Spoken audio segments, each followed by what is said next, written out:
ఆంధ్రప్రదేశ్‌లోని చిత్తూరు జిల్లాలో ఉన్న కాణిపాకం వినాయకుడి గురించి అందరికీ తెలిసిందే. కానీ మన ఏపీలో మరో స్వయంభూ వినాయక స్వామి ఆలయం అనకాపల్లి జిల్లా చోడవరంలో ఉందని కొంతమందికే తెలుసు. బావిలో ఉండే ఇక్కడి గణపయ్య విగ్రహం నానాటికి పెరిగిపోతుందని స్థానికులు చెబుతూ ఉంటారు. ఇక్కడి విఘ్నేశుడికి స్వయంభుగా వెలిశారని స్థల పురాణం చెబుతోంది. అనకాపల్లి జిల్లా చోడవరంలో ఉన్న గణపతి స్వామి ఆలయానికి సుమారుగా 200 ఏళ్ల చరిత్ర ఉన్నట్లు స్థానికులు చెబుతూ ఉంటారు. స్వయంభూ భూమి నుండి పుట్టిన రాతి విగ్రహం కావటంతో ఇక్కడ ఉన్న శ్రీ విఘ్నేశ్వర స్వామి ఎంతో ప్రసిద్ధి చెందారు. రాష్ట్రంలో కాణిపాకంలో వరసిద్ధి వినాయకుడు స్వయంగా వెలసిన దేవుడు కాగా, ఆ తరువాత స్వయంభుగా వెలిసిన శ్రీ విఘ్నేశ్వర స్వామి చోడవరంలో ఉండటం విశేషం. ఎటువంటి కార్యాలైన స్వామిని దర్శించుకుని వెళ్తే శుభం జరుగుతుందని స్థానికులు నమ్ముతారు. ఇక ఈ ఆలయంలో గణపతి ప్రత్యేకత ఏమిటంటే ఈ విగ్రహం ప్రతి ఏడాది పెరుగుతుందట. సుమారుగా 90 ఏళ్ల క్రితం 3/4 కేజీ వెండితో స్వామికి కిరీటం చేయించగా ఇప్పుడు ఆ కిరీటం పెంచుతూ 2 కేజీలతో చేయించాల్సి వచ్చింది.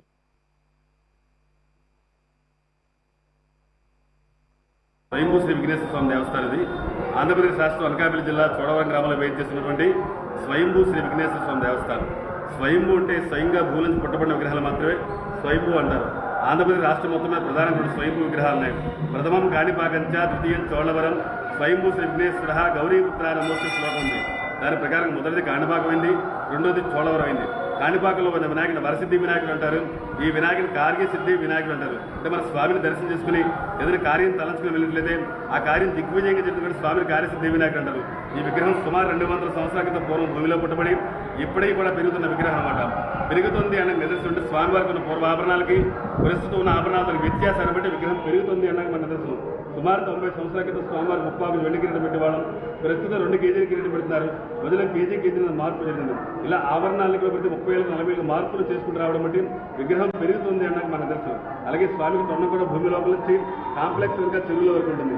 ఆ చెరువు పూర్వీకులంతా కూడా స్వామివారి తొండం ఉండడం వల్ల ఏనుగుపోతని పిలిచేవారట. కాలక్రమేణా ఆ చెరువు వాడకం లేకపోవడం, ఆ చెరువు పూర్వం చూడడం ప్రస్తుతం గ్రామస్తులు కూడా బాగా చెరువులు పిలుస్తారు. మరి స్వామివారి తొండం అంతవరకు ఉందని పూర్వీకులకి ఎలా తెలిసింటే ఇదే గ్రామంలో పురాతన శివాలయం ఉంది. అది 800 సంవత్సరాల క్రితం చోళరాజులు మత్స్యరాజు పరిపాలించే కాలం నాటి స్వయంభూ శివాలయం. అంటే ఈ గ్రామంలో ఈశ్వరుడు స్వయంభూగా వెలిశాడు, వినాయకుడు స్వయంభూగా వెలిశాడు. కాబట్టి తండ్రి కుమారులు ఒకే ఊళ్ళో పుట్టిన ప్రభుత్వం ఎక్కడ లేదు, ఇక్కడే ఉంది. ఒకే ఊళ్ళో 2 చోట్ల కాకుండా ఒకే ఊళ్ళో ఒకే చోట ప్రతిష్ఠించినట్లయితే ఈ గ్రామం పుణ్యక్షేత్రం అవుతుంది. అప్పుడు పూర్వీకుల పెద్దవాళ్ళు సంకల్పించుకుని ముందుగా తండ్రి పుట్టాడు, తర్వాత తనయుడు పుట్టాడు. కాబట్టి తండ్రి దగ్గరికి తనయుడు కూడా తీసుకెళ్లి ప్రతిష్ఠించినట్లయితే ఈ గ్రామం పుణ్యక్షేత్రం సంకల్పం పూర్వీకులు తవ్వడం ప్రారంభించారు. ఎంత తవ్వినా స్వామికి తొండం వల్ల వెళ్తున్నది కానీ చివరి వాళ్ళు కనిపించకపోవడం, తవిని వాళ్ళని చనిపోవడం ఏదో గరిష్టం జరగడంతో స్వామి తనంతగా దానికి స్వయంభూకు వెలిశారు. కాబట్టి మనం మానవ మాతృగా తీసి మార్పులు చేర్పులు చేయకుండా యథాస్థంగా తగిన క్లోజ్ దేవాలయం నిర్మాణం చేశారు. అప్పటి నుంచి కాణిపాకం వచ్చి వరసిద్ధి వినాయకుడి కింద చోళవరం అంటే ప్రస్తుతం చోడవరం వచ్చి కార్యసిద్ధి వినాయకుడిని విరాజిస్తున్నారు. స్వామివారిని దర్శించండి, మీ యొక్క ప్రతి ప్రయత్నం కూడా విజయవంతంగా జరుగుతుంది. అలాగే ఈ నెల 27వ తారీఖు బుధవారం నుంచి సెప్టెంబర్ 4వ తారీఖు లక్షవారం కూడా గణపతి నవరాత్రి మహోత్సవం అత్యంత వైభవంగా చేయడానికి దేవస్థానం అన్ని ఏర్పాట్లు చేయడం జరిగింది. గణపతి నవరాత్రిలో గణపతి స్వయంభూగా వెలిసిన కార్యసిద్ధి గణపతి దర్శించి మీ యొక్క ప్రతి ప్రయత్నాన్ని కూడా విజయవంతం చేసుకుంటారని భక్తులందరినీ కోరుతున్నాను. ఇక్కడ సుమారుగా 800 ఏళ్ల క్రితం చోళరాజులు మత్స్యరాజుల కాలంలోని గంగా సమేత శ్రీ గౌరీశ్వర స్వామి స్వయంభుగా వెలిశారట. భూమిలో స్వయంగా శివలింగం పుట్టడం వలన స్వయంభూ ఆలయంగా ప్రసిద్ధి చెందింది. తురుష్కుల కాలంలో జరిగినటువంటి యుద్ధంలో ఆ శబ్దానికి శివలింగం శిథిలమైందని, ఇక సాంబశివుడు విఘ్నేశ్వర స్వామి స్వయంభుగా భూమిలో పుట్టడం వలన తండ్రి కుమారుడిని ఒక దగ్గర పెట్టడం కోసం పెద్దలు గణనాథుని విగ్రహాన్ని తవ్వగా స్వామి తొండం చివరి భాగం కనిపించలేదట.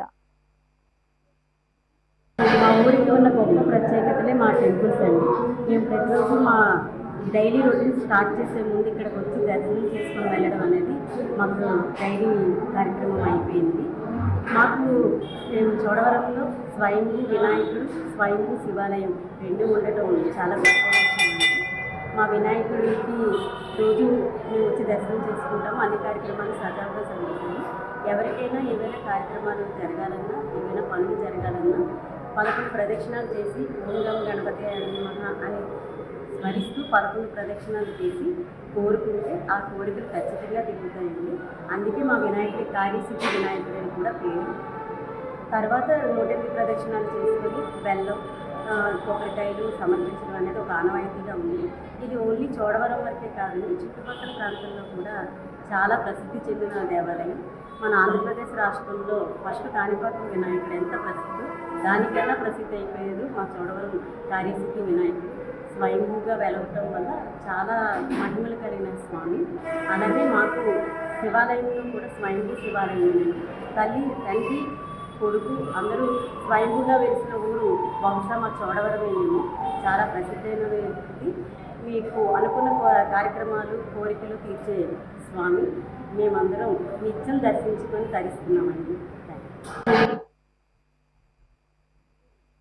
దీంతో ఆనాటి పెద్దలు కదపడం కుదరదని, అది దైవ ఆజ్ఞని తెలుసుకుని ఎక్కడ స్వాములకు అక్కడే ఆలయాలు నిర్మించారు.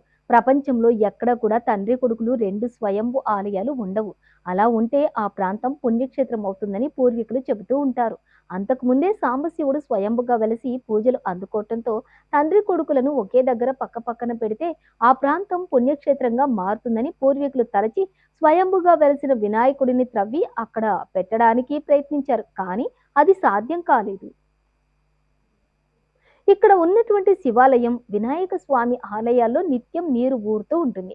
అందుకే ఇక్కడ వెలసిన శివయ్యను గంగా సమేత శ్రీ గౌరీశ్వర స్వామిగా కొలుస్తారు. అలాగే విఘ్నేశ్వర స్వామి వారి ఆలయంలో నీరు ఊరుతుంది.